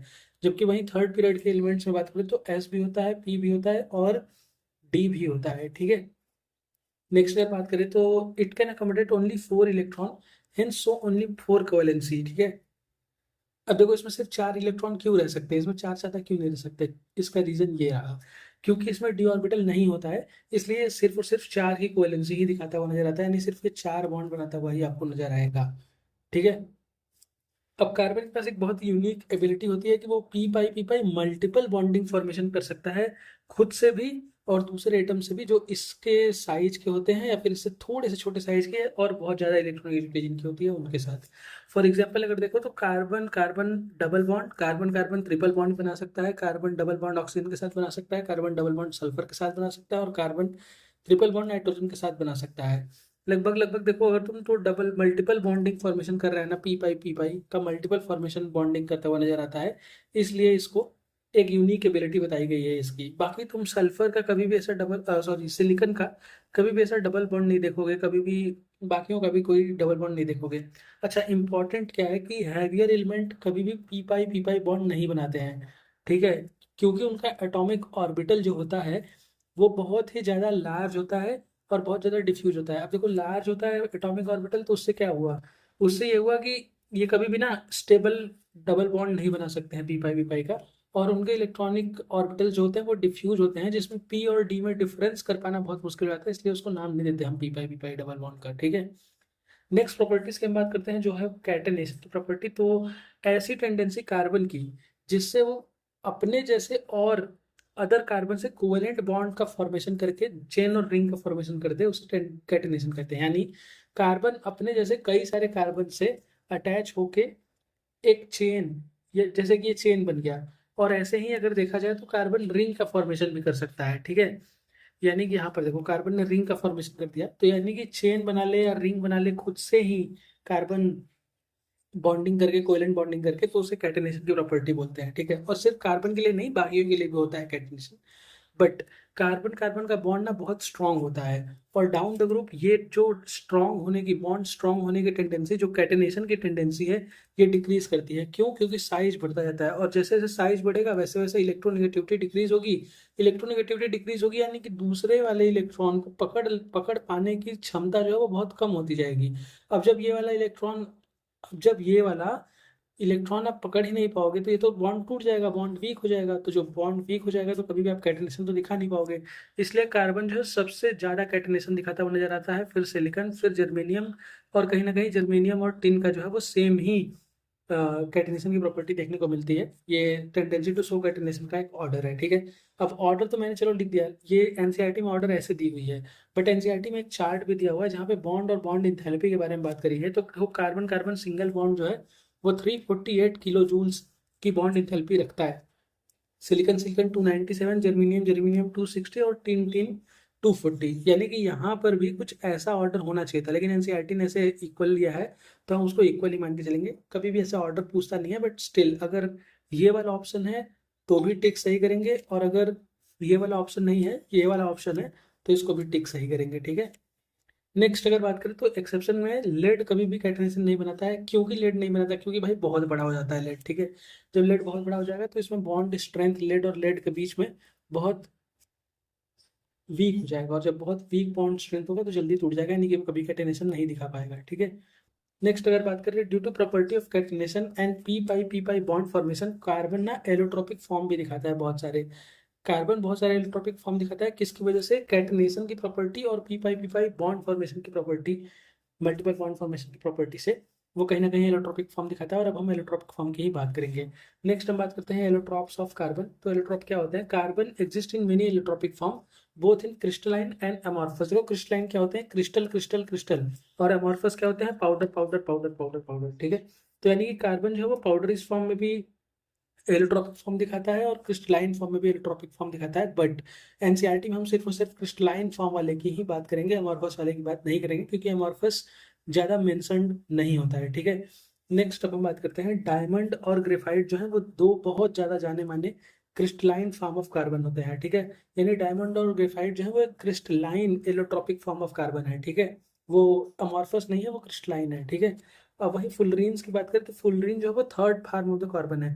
Third form the carbon allotrope which is also crystalline. ठीक है, इसको डिस्कवर किया गया था 1985 में by H W Kroto, A W Smalley and R F Curl, जिनको बाद में नोबेल प्राइज दिया गया था। 1996 में इनको नोबेल प्राइज दिया गया था। ठीक है, बट फुलरीन को इन्होंने ही बनाया था, इन तीन लोगों ने मिलकर के 1985 में। ठीक है, और ये भी क्रिस्टलाइन फॉर्म है, ये भी क्रिस्टलाइन फॉर्म है, और ये भी क्रिस्टलाइन फॉर्म है। ठीक है, नेक्स्ट हम बात करते हैं सबसे पहले डायमंड के बारे में। तो डायमंड के बारे में बात करते हुए हम ये देखते हैं कि ये क्रिस्टलाइन लैटिस है, जो कि मैं पहले ही आप लोगों को बता चुका हूँ, ये क्रिस्टलाइन लैटिस है। उसके बाद सभी जो कार्बन है इसमें वो sp3 हाइब्रिडाइज होते हैं, चार दूसरे कार्बन एटम से अटैच होते हैं टेट्राहेड्रल फैशन में। ठीक है, अब देखो कैसे होते हैं। अगर मैं इस कार्बन को पकड़ लूँ, ठीक है, इस कार्बन को, तो देखो ये एक यहाँ पर अटैच है, एक यहाँ पर अटैच है, एक यहाँ पर अटैच है, और एक यहाँ पर अटैच है। ठीक है, तो ये देखो कुछ ऐसा फॉर्मेशन कर रहा है ना टेट्राहेड्रल जैसा। देखो ये जो बीच वाला ये वाला कार्बन यहाँ पर है, और एक यहाँ पर है, एक यहाँ पर, एक यहाँ पर, एक यहाँ पर, यानी sp3 हाइब्रिडाइजेशन टेट्राहेड्रल फैशन में। ठीक है, जो कि यहाँ पर बात करी गई है, लिखा भी हुआ है। नेक्स्ट अगर बात करें कार्बन कार्बन बॉन्ड लेंथ जो है वो 154 पिकोमीटर का है, यानी हर एक कार्बन के बीच का ये जो बॉन्ड लेंथ है ये 154 पिकोमीटर्स का है। अच्छा, इसका बॉन्ड लेंथ ना देखोगे आप सब तो बाकियों से ज़्यादा होता है। बाकियों से ज़्यादा इसलिए होता है क्योंकि एंगल ना 109 डिग्री पे सेट करना रहता है, और जब 109 डिग्री पे आप बहुत करीब लेके आओगे ना तो इलेक्ट्रॉनिक रिपल्सन देखने को मिलने लगेगा। इसलिए थोड़ा सा इसका बॉन्ड जो है वो बड़ा होता है। लेकिन अभी ये बहुत नेटवर्क देखो बना लिया है इसने पूरा, देखो यहाँ पर देख रहे हो बिल्कुल नेटवर्क सॉलिड बना लिया है ना, जिसकी वजह से इसके बॉन्ड टूटते नहीं है जल्दी। ठीक है, अब वही बात आगे आपको देखने को मिलेगी। कि सीसी बॉन्ड लेंथ जो है 154 पिकोमीटर की है, ये एक 3D स्ट्रक्चर है।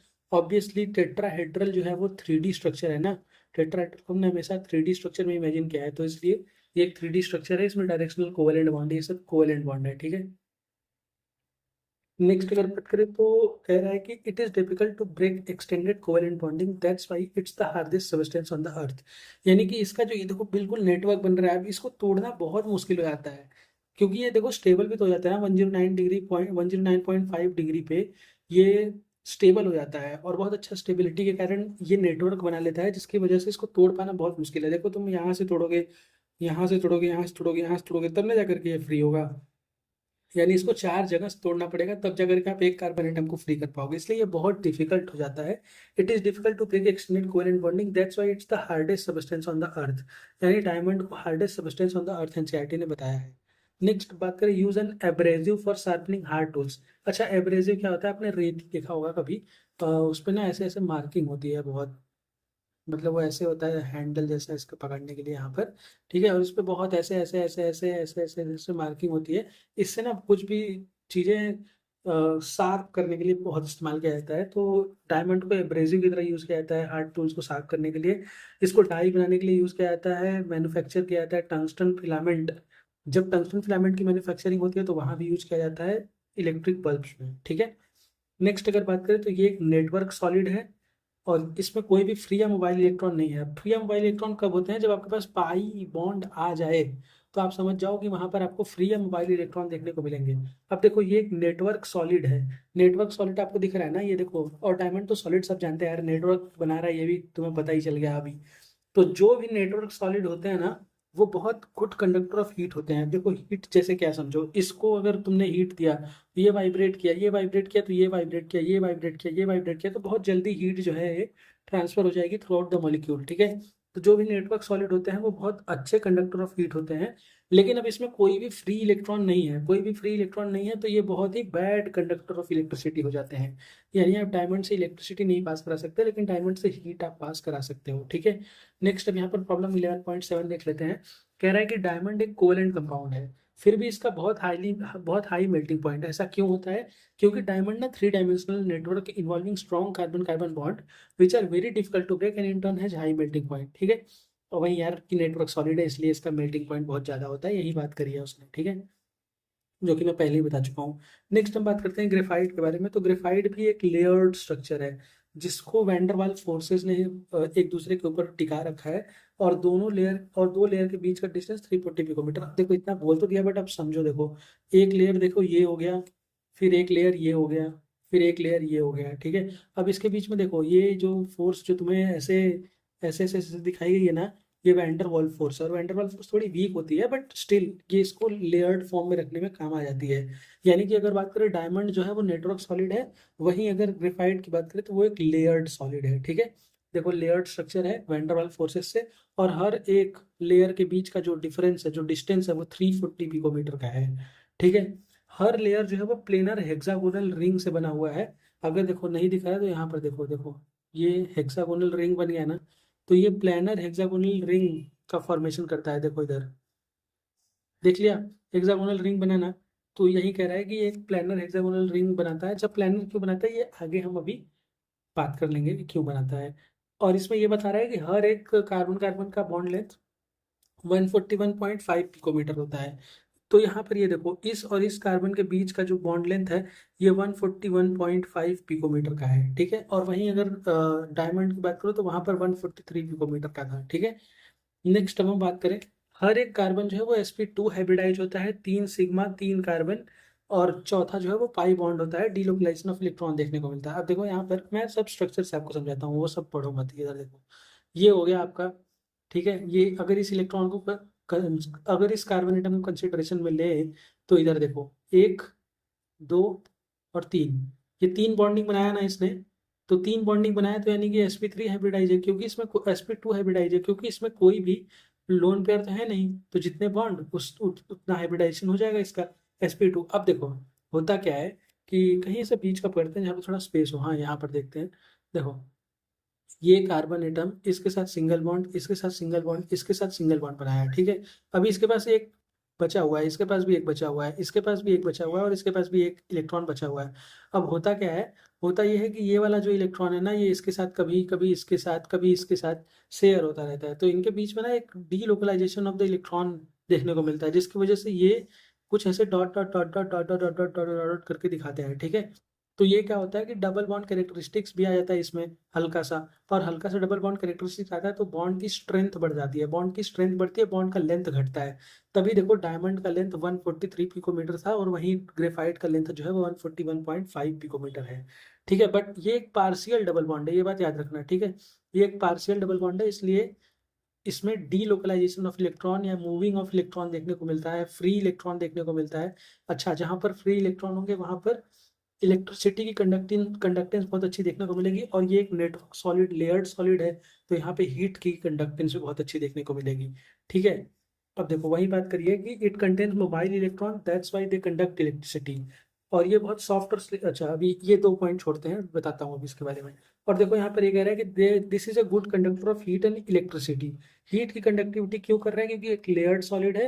और इलेक्ट्रिसिटी कंडक्टिविटी क्यों कर रहा है, क्योंकि इसमें मोबाइल इलेक्ट्रॉन्स है, फ्री इलेक्ट्रॉन्स है, पाई इलेक्ट्रॉन्स है, ठीक है। इसलिए इलेक्ट्रिसिटी कंडक्ट कर रहा है। नेक्स्ट अब कह रहा है कि ये बहुत ही सॉफ्ट और स्लिपरी होते हैं, बहुत सॉफ्ट होते हैं और बहुत स्लिपरी होते हैं, ठीक है। यानी कि बहुत, आप अगर इनको हाथ में पकड़ोगे तो बहुत मुलायम लगेंगे और बहुत फिसल जाने वाले लगेंगे। तो जब ये मुलायम और फिसल जाने वाले हैं तो इनको ड्राई ल्यूब्रिकेंट की तरह यूज किया जाता है रनिंग मशीन में, जो कि हाई टेम्परेचर पर रन कर रहे होते हैं। आप देखो हाई टेम्परेचर पर रन कर रहे हैं, तो यानी कि इससे ये हमें पता चलता है कि हाई टेम्परेचर जो है झेल सकता है तुम्हारा ग्रेफाइट, ठीक है। ग्रेफाइट का मेल्टिंग पॉइंट थोड़ा ज़्यादा होता है, जिसकी वजह से इनको ना, जो हाई टेम्परेचर मशीनें चल रही होती हैं उनके अंदर ल्यूब्रिकेंट यानी जैसे ग्रीस यूज़ करते हैं ना, वैसे ही यूज़ किया जाता है इनको, ठीक है। नेक्स्ट अब हम बात करते हैं कार्बन के थर्ड एलोट्रॉप के बारे में, जो कि है फुलरीन। तो फुलरीन को प्रिपेयर किया गया था जब ग्रेफाइट को हमने हीट किया था इलेक्ट्रिक चैम्बर में, इनर्ट गैस के प्रेजेंस में, ठीक है। इनर्ट गैस के प्रेजेंस में जो हमने ग्रेफाइट को इलेक्ट्रिक चैम्बर में हीट किया था, तब क्या हुआ था कि वहां पे बहुत सारी चीजें निकली, बहुत सारी चीजें निकली उसमें से। बट उसमें से जो प्योर फॉर्म निकला बिल्कुल, जिसमें कोई भी डेंगलिंग ऑफ द बॉन्ड नहीं हुआ, मतलब कोई भी बॉन्ड टेढ़ा मेढ़ा नहीं है, कोई किसी के ऊपर नहीं है, ऐसा जो प्योर बिल्कुल निकला, जो उसमें से ये इलेक्ट्रिक आर्क में से, वो था तुम्हारा फुलरीन, ठीक है। और ये देखो एक केज लाइक मॉलिक्यूल है, इसको ना केज लाइक मॉलिक्यूल बोला गया। अब ये केज लाइक मॉलिक्यूल क्यों बोला गया, क्योंकि आप देखो एक अगर इंसान को मैं इसके अंदर खड़ा कर दूं, तो आप इस इंसान को देखो, ये चारों तरफ से घिर चुका है, इधर से भी उधर से भी, 3D स्ट्रक्चर है ना, तो चारों तरफ से घिर चुका है। और ऐसा नहीं लग रहा है जैसे ये जेल में बंद हो। दैट्स वाई इसको केज लाइक मॉलिक्यूल बोलते हैं, ठीक है। इसको C60 बोलते हैं। C60 यानी इसमें टोटल अगर आप कार्बन काउंट करने बैठोगे तो टोटल 60 कार्बन आपको देखने को मिलेंगे, ठीक है। टोटल 60 कार्बन देखने को मिलेंगे। इसको सॉकर बॉल शेप यानी फुटबॉल के शेप का भी बुला जाता है। अगर आप इसको बहुत ध्यान से देखो तो ये देखो फुटबॉल के शेप का दिख रहा है, ठीक है। नेक्स्ट इसको बकमिंस्टर फुलरीन्स भी बुलाया जाता है। बकमिंस्टर फुलरीन बकमिंस्टर के नाम पे दिया गया था, जिन्होंने इसको डिस्कवर किया था, ठीक है। इसमें टोटल 6 मेंबर रिंग 20 ठो देखने को मिलते हैं, 5 मेंबर रिंग 12 देखने को मिलते हैं। यहाँ पर आपको एक बहुत इफेक्टिव बात बताता हूँ, ठीक है। आप देखो, मैं पहले बना लेता हूँ, उसके बाद मैं वीडियो ऑन करता हूँ, ठीक है, ताकि आपका टाइम वेस्ट ना हो, ठीक है। हाँ तो चलो देखो मैंने बना लिया है, मैं दिखाता हूँ।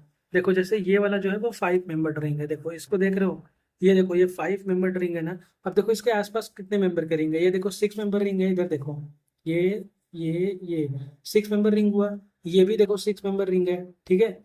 ये भी 6 मेंबर रिंग है, इधर देखो, ये भी 6 मेंबर रिंग है, ये भी 6 मेंबर रिंग है, दिख रहा है। यानी कि 5 मेंबर रिंग के चारों तरफ आपको 6 मेंबर के रिंग देखने को मिलेंगे।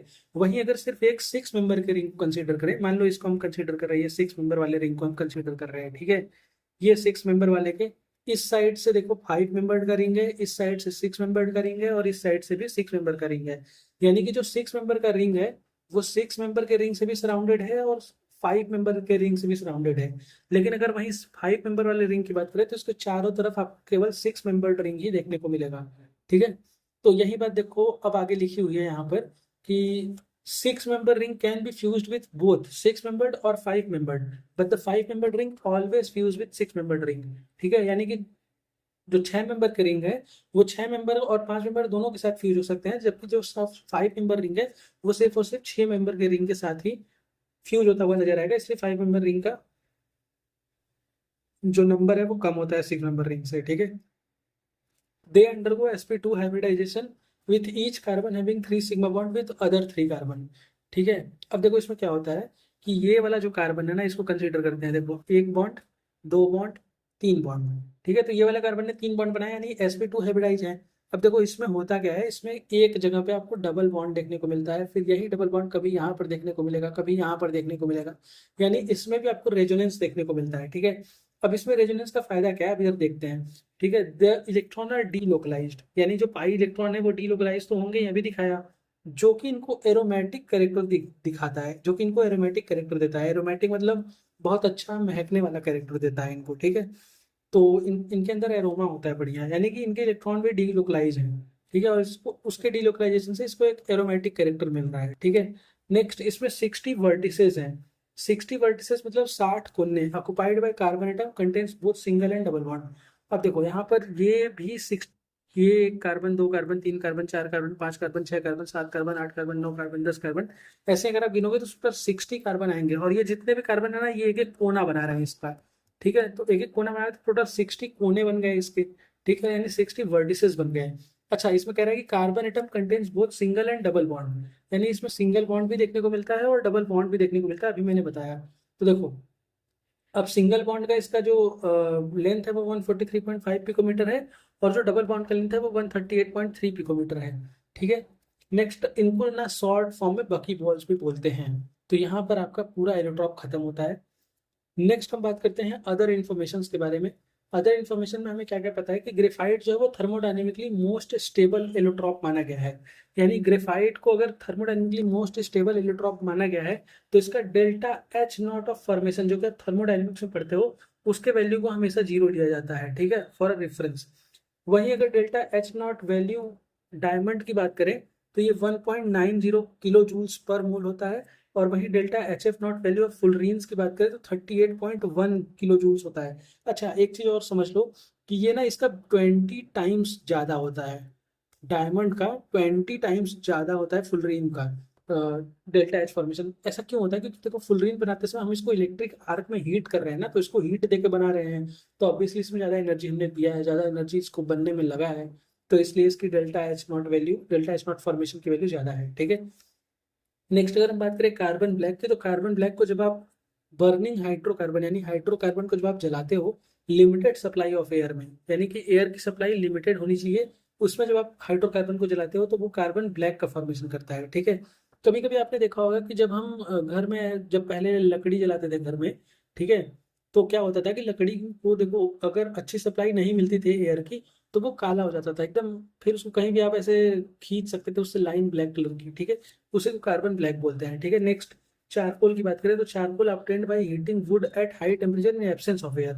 अच्छा, जब किसी भी वुड को बिल्कुल ही बिना बिना एयर के आप बहुत हाई टेम्परेचर पे बर्न करोगे तो वो चारकोल बन जाएगा, बहुत ही ज्यादा कूला, बहुत ही ज्यादा काला बन जाएगा कोयला। ठीक है, नेक्स्ट अगर आप कोक की बात करें तो कोक को जब कोयले को हाई टेम्परेचर में absence of the air burn करते हैं तो वो कोक बनता है। ठीक है, यानी कार्बन ब्लैक जब आप हाइड्रोकार्बन को लिमिटेड सप्लाई ऑफ एयर में बर्न करते हैं तो कार्बन ब्लैक बनता है, जब आप वुड को एब्सेंस ऑफ एयर में हाई टेम्परेचर पे बर्न करते हो तो चारकोल बनता है, और वहीं जब आप एब्सेंस ऑफ एयर में कोल को हाई टेम्परेचर पे बर्न करते हो तो कोक बनता है। ठीक है, नेक्स्ट यूजेस ऑफ कार्बन की बात करते हैं। ग्रेफाइट के जो फाइबर होते हैं इनको प्लास्टिक मटेरियल में इम्बेड किया जाता है, जिससे हाई स्ट्रेंथ का लाइट वेट कॉम्पोजिट बनता है।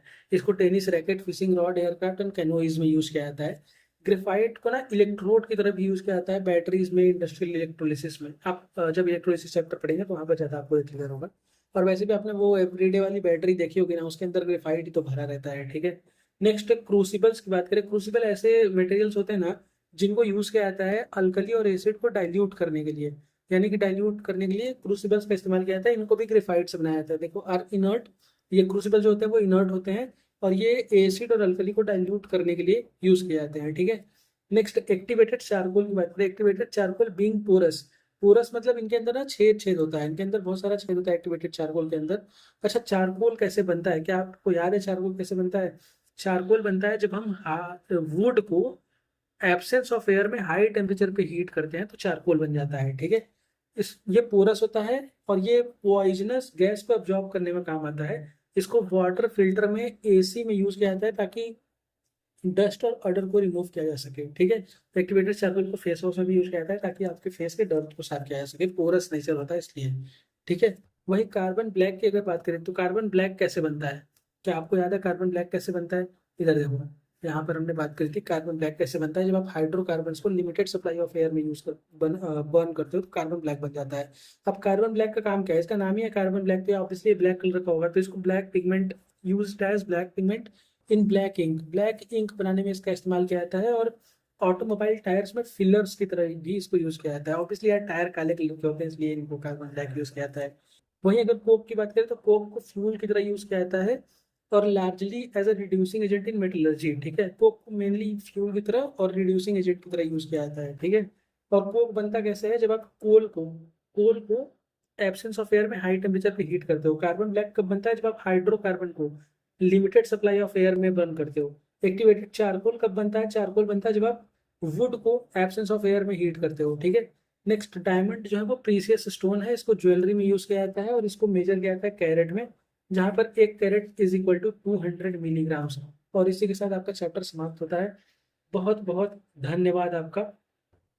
यहाँ पर मैं ग्रुप 13 की वीडियो लगा दूंगा, आप ग्रुप 13 की वीडियो यहाँ से देख सकते हो, और ग्रुप 15 की वीडियो जब आएगी तो आप यहाँ से देख सकते हो। ठीक है, thanks a lot, thank you.